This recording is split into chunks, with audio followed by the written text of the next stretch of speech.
Stephen Phillips. Y'all need to help Stephen Phillips out over there. Out the door and off the radio. Here's Stephen Phillips. All righty, folks, we're coming into you on this Wednesday, and Pat Malone's going to be relieved because Gary Chapman, singer-songwriter, laid out on us today. We got Casey Putsch coming in. Good morning, Casey. How are you? Morning, guys. I'm doing great. Well, you look good. Hey, I'll take it. There you go. No, Gary normally beats up pretty hard on Pat Malone, because Pat's one of them, what do they call them? Rhinos? Yeah, he's a rhino. Yeah. That's bad. Yeah. Hey, it's been a while since you've been on, man. What have you been up to? Well, I tell you what, I'm really glad to be on because after last time, I was kind of worried you weren't going to have me on. And I got a little story. So got some really close friends down south and a bunch of family down there too. So we always have a great time together. And I was having such a good time with you guys last time that I was afraid you were going to think I was like Kamala Harris because I think my accent was starting to come out. That's all right. I wasn't going to say you better thank a union member or anything, but you know what I mean. Yeah, don't do the word salad. Yeah, don't do the word salad. No. Yeah. Man, lots been going on. No, I've been busy. I ain't going to lie to you. Of course, I laid out a couple of days. I IMC the Emerald Coast Cruise in, so I was down there for a week and all that good stuff, but we're back with it and trying to get back in line and keep up with all that's going on, man. Trump is just, every day you turn around, there's something else coming out that he has done, and the Dems and the liberals are upset to no end that they're absolutely burning Teslas. What's your take on that? Well, it's domestic terrorism, and that's something that's absolutely being pushed. In being in social media, right now, frankly, it's difficult to get through all the noise and the BS to actually see the good things that are going on because, the left is having an ugly cry meltdown, and now they're in full angry, crazy stripper ex-girlfriend, let's destroy all your stuff and burn it in the yard mode, Yeah. That's a great analogy. I love that one. I never had a stripper ex-girlfriend, but I've heard people tell me that story. Wait. That was the voice of experience talking. Oh, no. Old race car buddies telling me stories. Yeah. He is a genius, Pat. You know that, right? Okay. All right. Yeah. So I'm with you, man. It's crazy. I thought it was funny yesterday that Elon Musk is actually telling everybody that he's figured out a way to get rid of all these empty government buildings. He's actually going to put Tesla signs over top of them where they'll burn them down. Oh, there you go. Actually, people have been saying, they're like, hey, Elon, can you buy Harley Davidson? So the left tries to burn down a bunch of biker bars. Yeah, that'd work good. Yeah. Harley woke there for a while, but I think they got protested at Sturgis. Yeah, that is not good. That's not good. No, it's not good. No, not Talk good. About not understanding your clients, Damn. Oops. Oh, well, what are you going to do? No, man. And if y'all are not familiar with Casey, give him the spiel, man. He's all over. He has done, I put it in the description of the show today. Yeah. You have done a lot of stuff. You've done with people on engineering, and you've got a lot of stuff. Can you give them the spiel about what's going on where they can get up with you and kind of watch what's going on? Yeah, what's going on right now? Kind of known for doing this high efficiency sports car. Runs on diesel, gets over 100 miles per gallon, actually, and beats my Dodge Viper 0 to 60 by 0.2 of a second, exactly matching a Tesla Model 3. Did the math on it. Turns out my car has a lower carbon footprint than an EV, and that's my car being straight diesel. So that's kind of cool, talking about that lately. Done the Genius Graduate Educational Program for the last 11 years. Got a couple awards for presidents and whatnot. But basically, I found the brightest engineering students in the country, give them all the real-world experience, building professional-level race cars and airplanes, getting them amazing jobs. And beyond that, just being one heck of a wild car guy and not knowing when the car addiction should quit, and building cars and motorcycles, having a lot of fun. Man. So, Casey, tell me again, why aren't the car manufacturers jumping on these breakthroughs that you're doing, or are they, and then they're withholding them from the public like they've done in the past? No, hell no. The automotive industry is so far gone, they could care less. The mainstream media won't touch it with a 10-foot pole because it doesn't relate to their narratives. So I'll say that regarding, mainstream media. When I first started talking about this in years past, before it ran and got the numbers, I got some articles, got some automotive publication stuff writing about, they loved, YouTuber builds high efficiency car, recyclable, blah, blah. This is great. Hooray.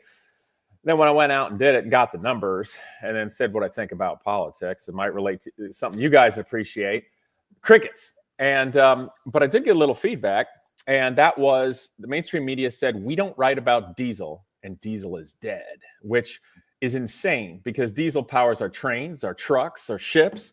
And, jet fuel and kerosene is not much different than diesel. And that powers basically everything else. So there's something rotten in Denmark, as my grandma would say, with regard to that. And if you look at the automotive industry, I mean, damn, you guys, what industry is more quagmired in regulation than that? And we don't build cars for people anymore. We don't build cars you could fix. We don't build cars that last. We don't build cars that aren't toxic. Hell, we don't build cars people can afford. And the automotive industry has gone so far down this path, they can't get back. Hell, trees and rocks have grown in the path. They can't back up. So it's a disaster, and I'm real hopeful for all of Trump's deregulation. Well, I'm with you. Given the amount of investor money out there, yeah, why aren't investors beating on your door saying, Casey, let's put this into production? Let's mass produce these things, and we can beat Tesla, we can beat Ford and Chevy. Well, they're starting to notice, and there's a couple of things here. And actually, I had this conversation on a big podcast going to come out soon. I'm not going to say which, just call it Superstition, but you'll like it. In any case, the difficulty is some things you don't scale well from the bottom up. I'm not going to go out there and build a few prototypes and then just keep building and someday relatively soon have an automotive manufacturer. You look at the nature of, say, private equity that invest in things. Those guys typically always want a quicker return. They're not idealistic. They're not necessarily in it for the long haul slug out fest. So you kind of ruin there. So I don't mean this as a cop out, but I'll just make this statement. There's only so many idealistic rogue billionaires out there. And frankly, that's kind of the sort of thing it takes to do something like this. So we're talking a very rare circumstances in a way you could do something going and swing it. And there's a lot of ways to skin that cat. The car that I built specifically is a prototype.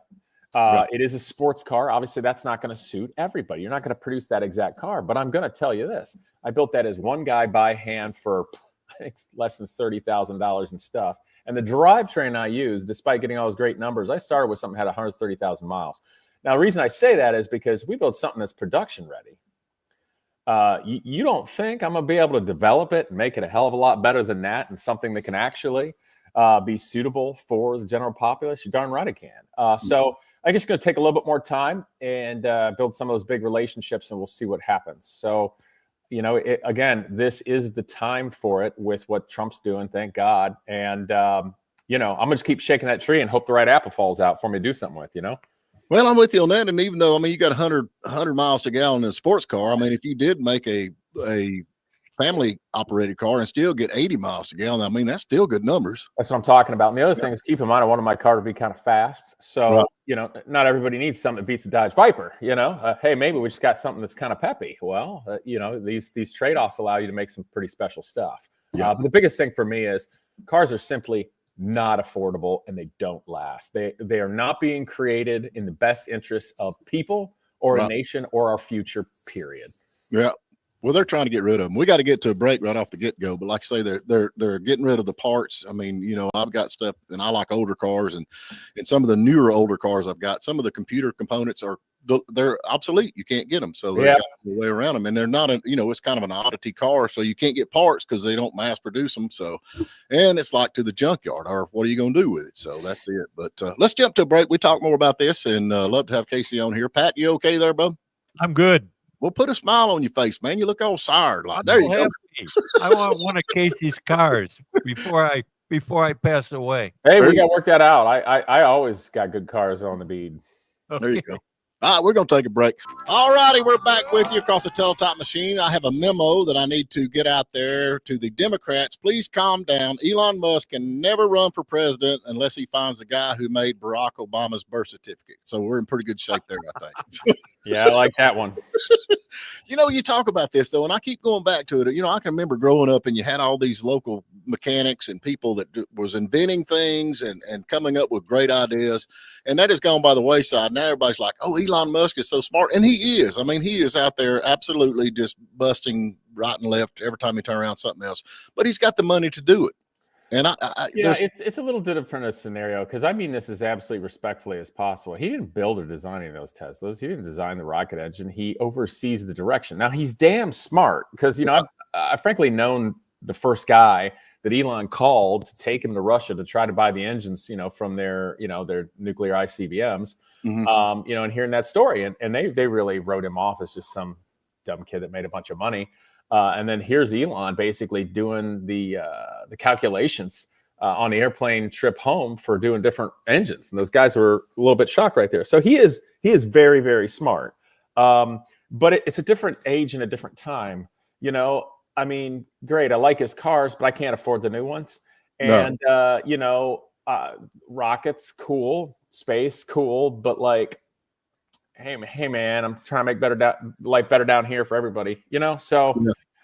I like him, not knocking him, but I'd be swinging the hammer a little different if I was him.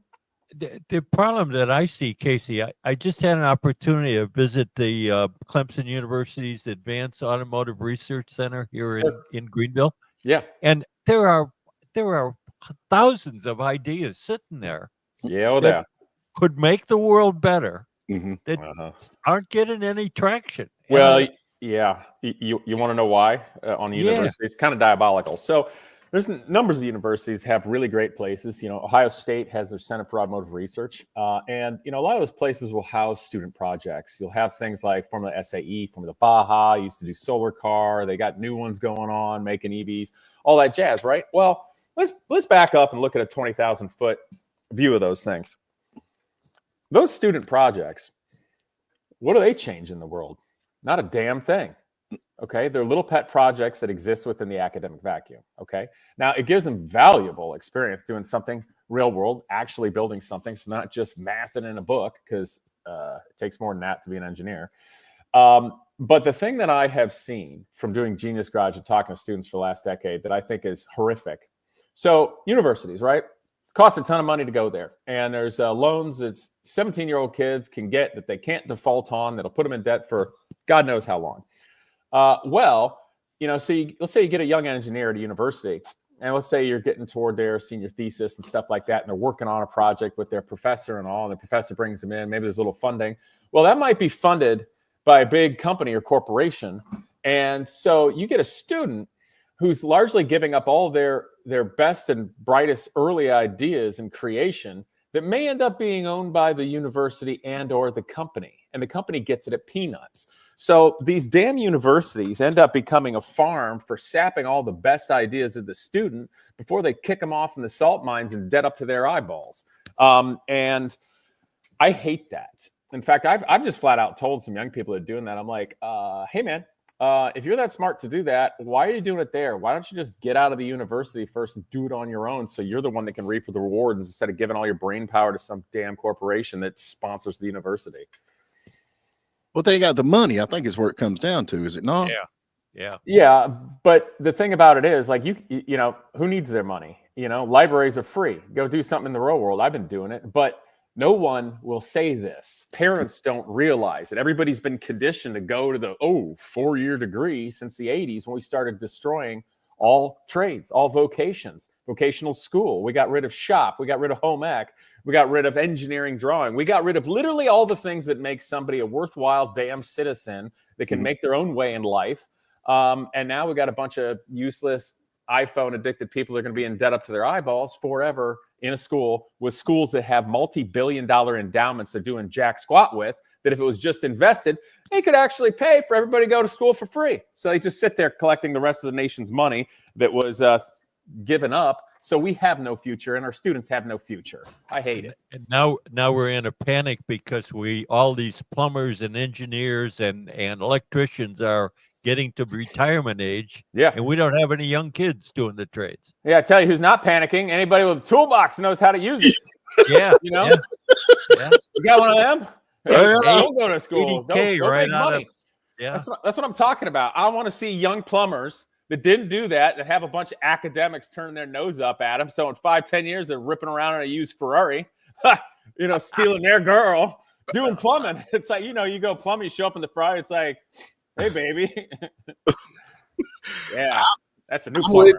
Well, now we're getting rid of the Department of Education somewhat and putting it back down to the states. I'm anxious to see that. I really am. And like you say, you talk about home economics, you talk about shop. I can remember back then growing up, the school actually had the kids build a house. And at the end of the year, they would sell the house and they'd come in there and move it. And they would build it from the ground up.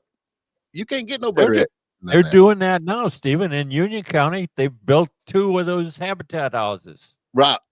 But that's few and far between.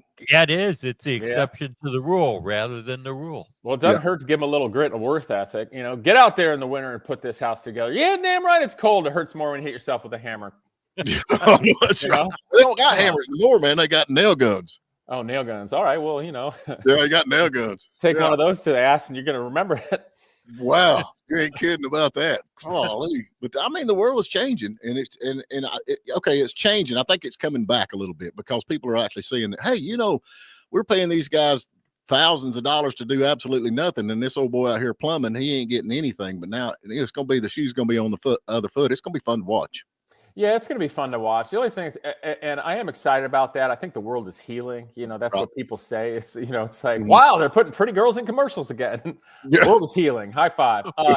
You know, but this is my plug. Dear Worth Company and Snap-on, we want the calendars back. We still don't forgive you for getting rid of them. Bring back early calendars for mechanics so they have something to feel better about for the future. I got on a tangent there, guys, but I had to say that. Hey, Napa had the best. You think so? I think Worth did. No, I don't know. I think I'm going Napa. No, all right. Yeah, Napa had the best. Yeah. So, but no, the Department of Education, it's a good thing. It's going to be interesting to see what happens. I am a bit sad that this is where education has gone because it does stymie the future. You know, so I'm really happy for everybody that can work with their hands in the trades. You know, and truth be speaking, let's say you are that plumber, right? And you got that toolbox. And you're smart. And you kept learning. Well, I said libraries are free. There's not a damn thing you can't learn for free at a library. You can get a 4-year degree. And I would love it. This is the car guy prophecy, I'll call it. I want to see that kid from vocational school become smarter than any damn academic and go out there and be the one to change the next world. That's what I want to see because I know it can happen because I've been mentoring students for the last decade plus, you know? Well, you know, that's the thing about it. And hands-on, okay, you got this thing that you've got. It's a school that actually teaches people how to build race cars and that kind of stuff. It's hands-on. It's hands-on. You can't learn that in a book. No, and then we're going to go out in the real world and compete against real world, not school stuff, where there's consequences. And if we screw up, the world's going to see it. So it matters. You're not getting held by the hand that way. And that's why they get hired. But, you know, okay, you got hands-on, which is, you know, I feel like a lot of folks that's been in business for themselves over the years knows and has learned a lot more than people that's got a brand new college degree where they teach them about wokeism and all that kind of stuff, you know? No, it's 100% true. You know, in college, you know, I obviously went to college. There's a lot of things you learn there, and not many of them are real applicable to the real world. Mm-hmm.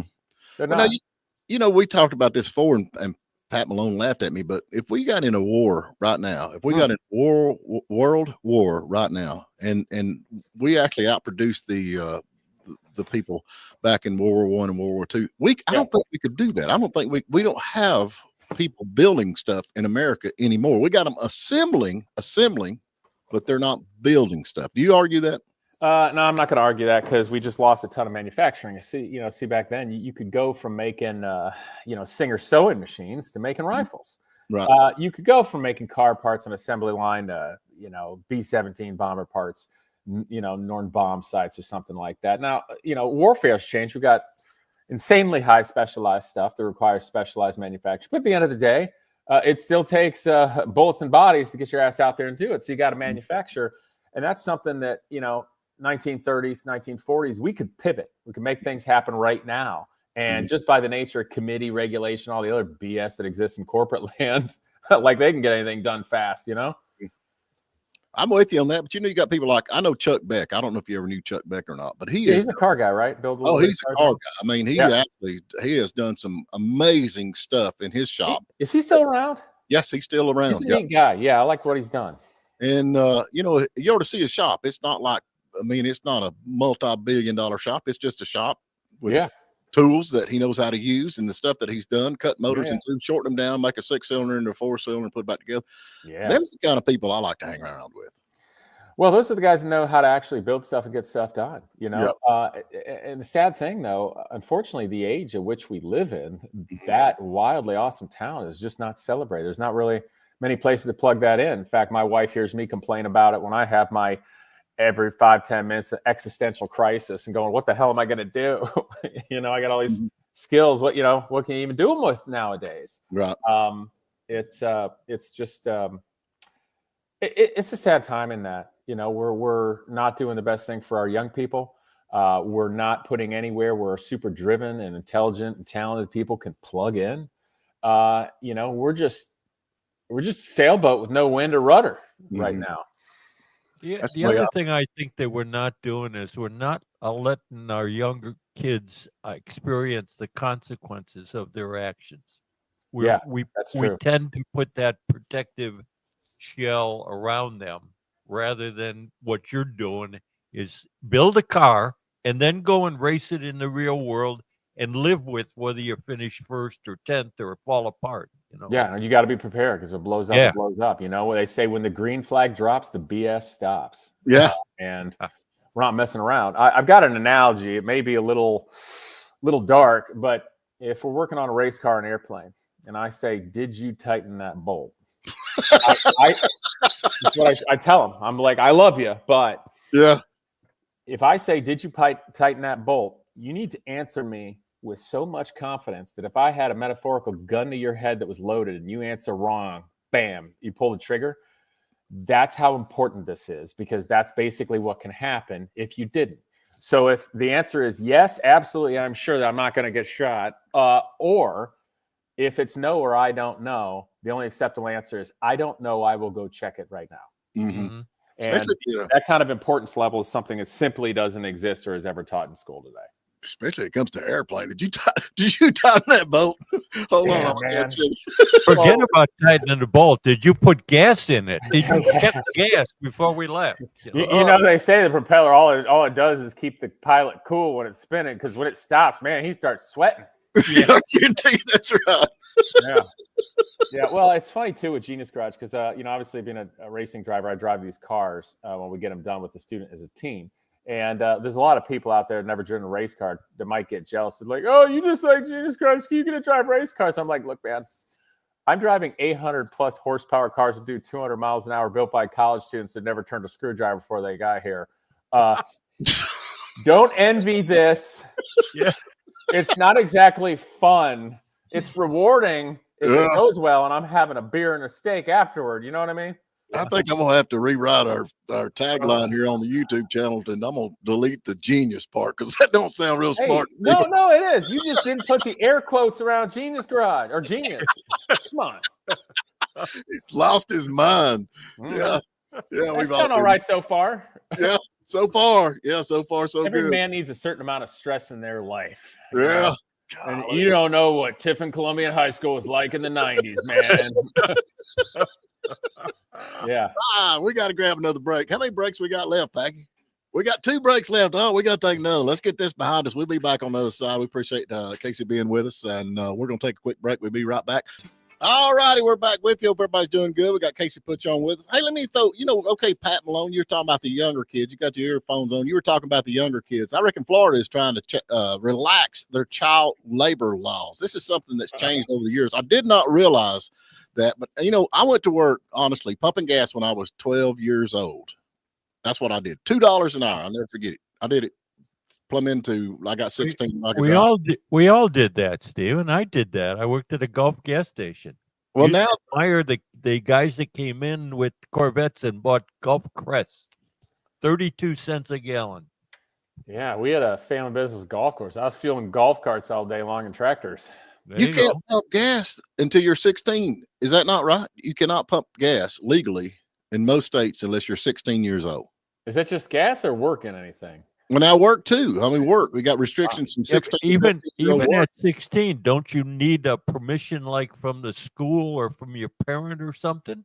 Yeah, you have to have a work permit. I don't know how you go about getting that. I don't know who. I mean, that's a good question. It's like, damn, man. Like, I know it's like you don't want to exploit kids. Well, okay, if they really gave a damn about not exploiting kids, we wouldn't have had wide ass open borders for the last how many years? Come on. They don't buy Nikes. Yeah, right. Yeah.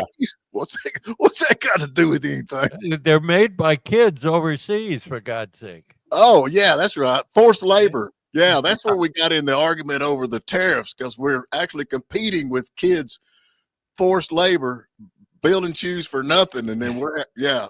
There you go, off track again, I'm Stephen. not. It doesn't take much to divert your attention. Look, the trade with countries the like next that. shiny thing is over here. He's just mad. Hell, he didn't learn how to hotwire a car till he was 13. See it.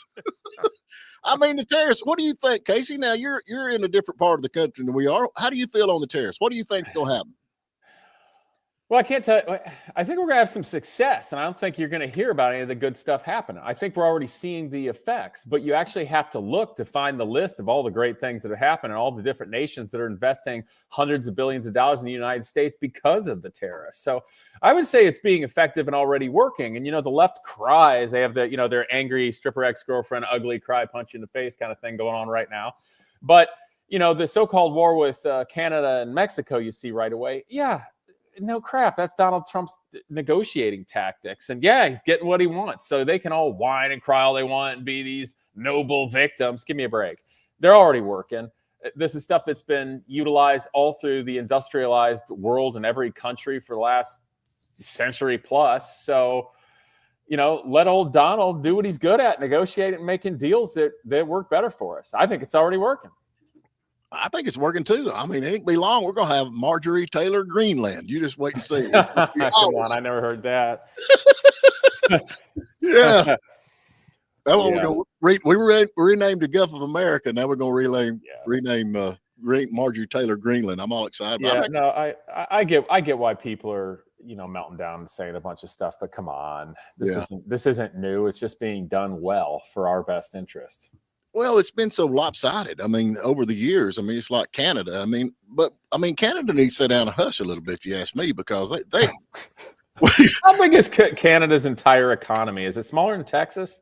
I think so. Probably. Canadians, dynamite. You guys do you. Play hockey, make maple syrup, and just sit this one out. We've been having to suffer Trudeau. Is he the illegitimate child of Castro? God.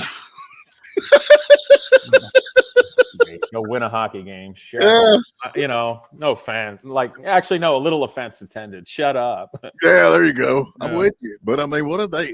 We actually watch out over them. If it wasn't for us, they done been took over. Would they not been? Well,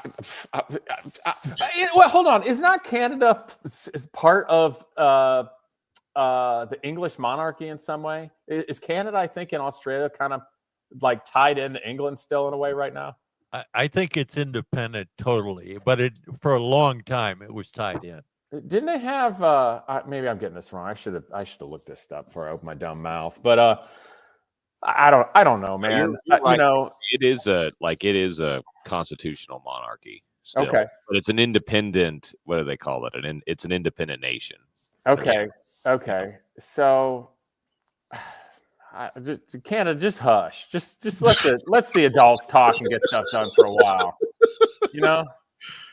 I'm with you. I'm telling you. Yeah, it's crazy. But they're all upset. And now they got another. Didn't they just elect somebody else up there that's as liberal as the rest of the?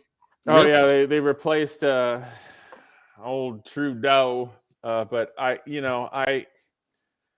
be honest. I was paying attention for a while because I just wanted to get rid of Trudeau. But then I got a friend that's he's a cop in Canada. Oh my God.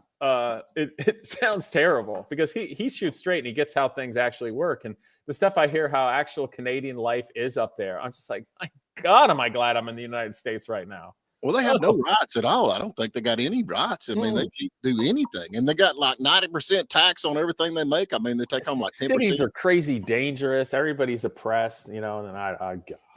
With the winter alone, oh my God. I couldn't do it. I couldn't be up there anymore. I think they're in a cycle of self-loathing right now between the winters and the masochistic government they got. I think they like it, Yeah. So, go for it, Canada. Make it worse. Yes. I can make syrup down here. Yeah, we got syrup right here in Hiawassee. Yeah, no, we make it in Ohio. We don't even need their trees. What's the weather like up there now? We got beautiful sunshine. We're in the 70 degrees down here in Georgia. What are you still in winter? I'm jealous. I am barely making it out alive from this winter and seasonal depressive. I don't know, whatever it is. I can't, the winter, dude, I can't do it after a while. I think we got a little sun today and that's nice, but it's probably only about 40 degrees. Yeah. So well, now, this school that you've got that you bring these kids in, how do you pick the kids? Or are they people recommend them to you, or how's that go? Well, years back when I became an internet guy, I had enough outreach that I could, just outreach, and then they'd come from around the country rather than just local schools and whatnot. But, before YouTube and that outreach, I just connect with the local schools, whether that was Ohio State or Columbus State, University of Toledo, Bowling Green, stuff like that are close by. I just show the academic advisors and the professors exactly what we got, meets all the requirements for an educational internship. And they're like, great, they promote it and people apply. Then with YouTube, I can just make the videos and people apply from all over. It's actually kind of endearing, but also a little sad in a way, because I got students and people wanting to apply from different countries. But that's a whole other can of worms, And Right.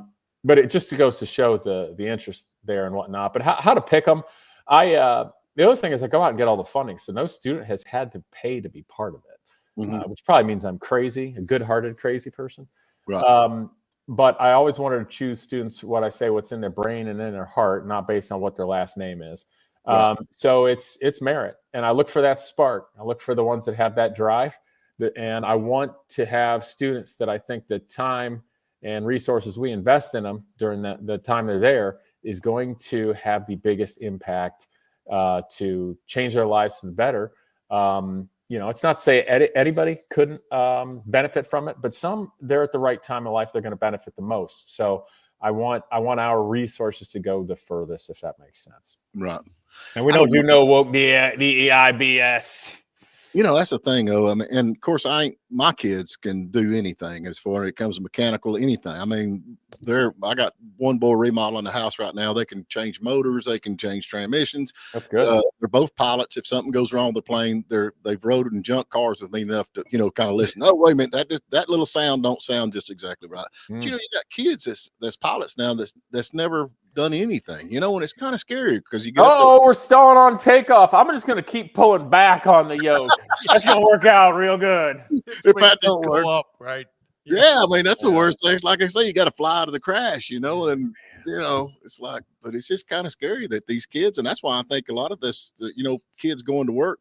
I don't see no problem with them working for 12, 13 years old. I mean, if you pay them mowing grass or whatever it is, give them that work ethics. And they don't have it nowadays. They don't. And people are begging retirees to go back to work because they can't find anybody to fill the positions. Well, the sad thing is, too, is if you just think about the nature of our community and everything nowadays, if you don't really know your neighbors, the internet has made us so much more paranoid about our fellow man and at the outside and everything. So people aren't as trusting anymore, and they're afraid to let their kid operate a mower, or somebody's afraid to let a different person's kid operate their motor because they're going to get sued or something like this. So, unfortunately, it's also indicative of our society and what's happened, and that's a big part of the reason, the stuff that we all remember.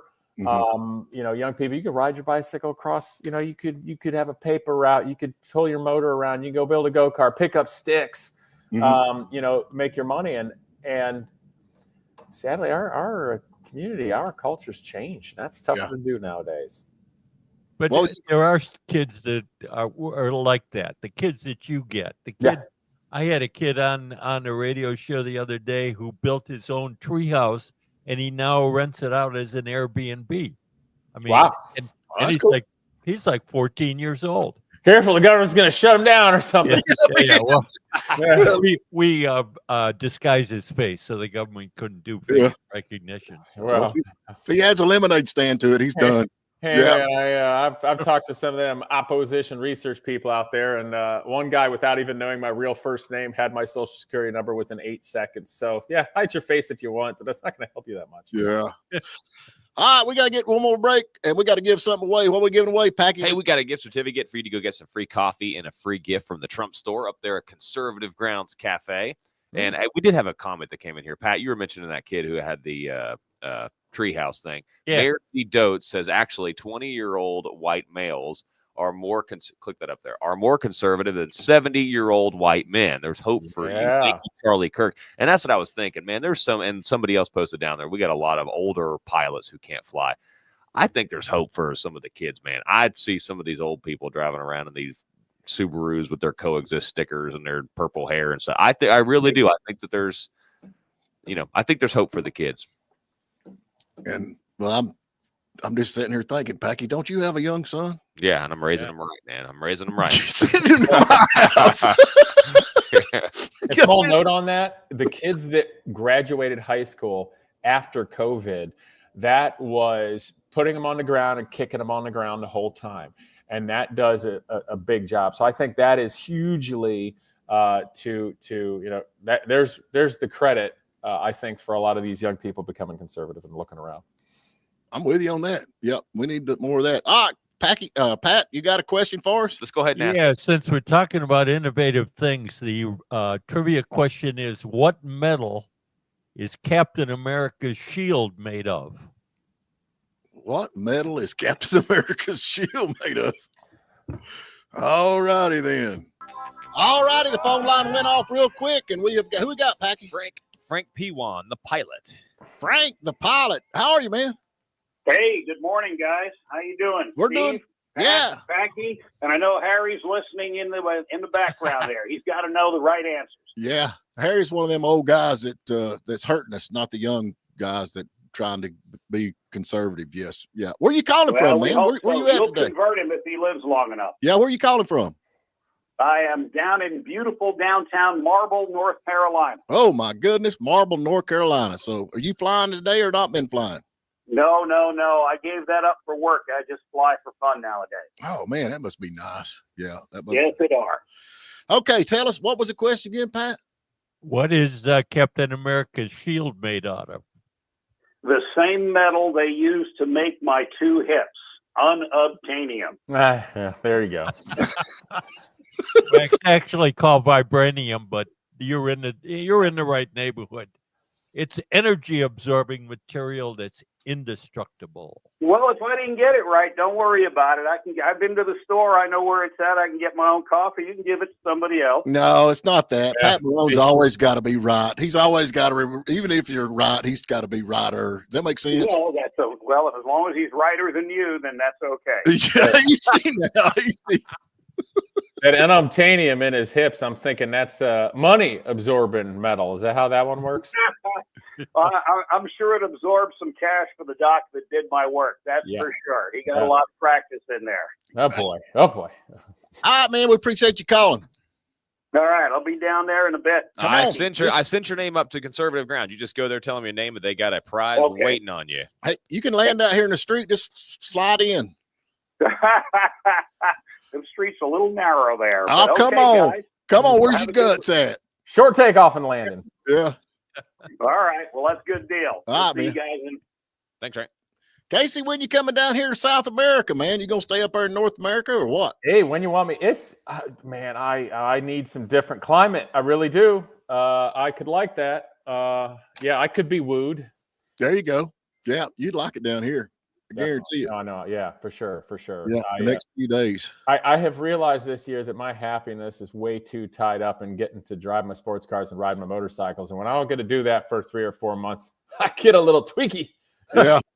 Man, I love the Viper. I know you got a lot of cool cars, but I just love the Viper. You like the red RT10 yes. or the blue GTS? No, I like the RT10. I don't blame you. That is a hell of a car for the money. I think that is the best car for the money out there. You should get one. Well, I'm trying to get me a cosigner. You got pretty good credit. I need a cosigner. Yeah, you can get those. I bet you can still get those things for like 35 grand right now. Holy smoke. Yeah. I buy a lot of cigarettes and beer, man. 35. 35. All you got to do is change oil, put gas in it. Pretty much. We've been looking, but my wife says no. You know how that goes. You've got a wife. It's like, no. I got to tell you how cool my wife is. So I just bought another car that I don't need because I'm crazy. I love it. Yeah. Now, I got a Jaguar D-type replica, built back in the 50s before the Jaguar company went woke and tried to destroy themselves, just like the British government. But anyway, it's a race car, and it has kind of 2 cockpits, right? Like there's 2 seats. Yeah. It's got a head fairing, and some had a fin. Some just had the windshield going around the driver, and you put a panel over where the passenger would sit, right? Well, this one's got a full windscreen, goes all the way across, and it's got the openings. I told my wife about this, and she kind of mistook it. And when I was going to go pick it up, I told, my little 2-year-old daughter, it's like, Daddy's got to go away today. I'll see you tonight, because it's going to be a road trip. And I'm like, I'm going to go get a car. You and I can have adventures this in here. She goes, wait, it's got 2 seats? I'm like, yeah. She goes, I thought it was single seat. I'm like, no. And then I thought to myself, I'm like, damn, she was okay with me spending that much money on a car I don't need. It only has 1 seat. Man, my wife's cool. Casey, we got to go, man. We appreciate you. We'll get you back in here, man. Sorry it's been so long. Oh, it's okay. Thanks, man. I appreciate it. I will always try not to be Kamala Harris. Hey, there you go. Appreciate you, Casey. Yeah, we'll give a shout out to S&S Smoothies and the Tin Roof. We appreciate them bringing you this part of the show, and we'll be back bright and early in the morning. Y'all go check out Casey.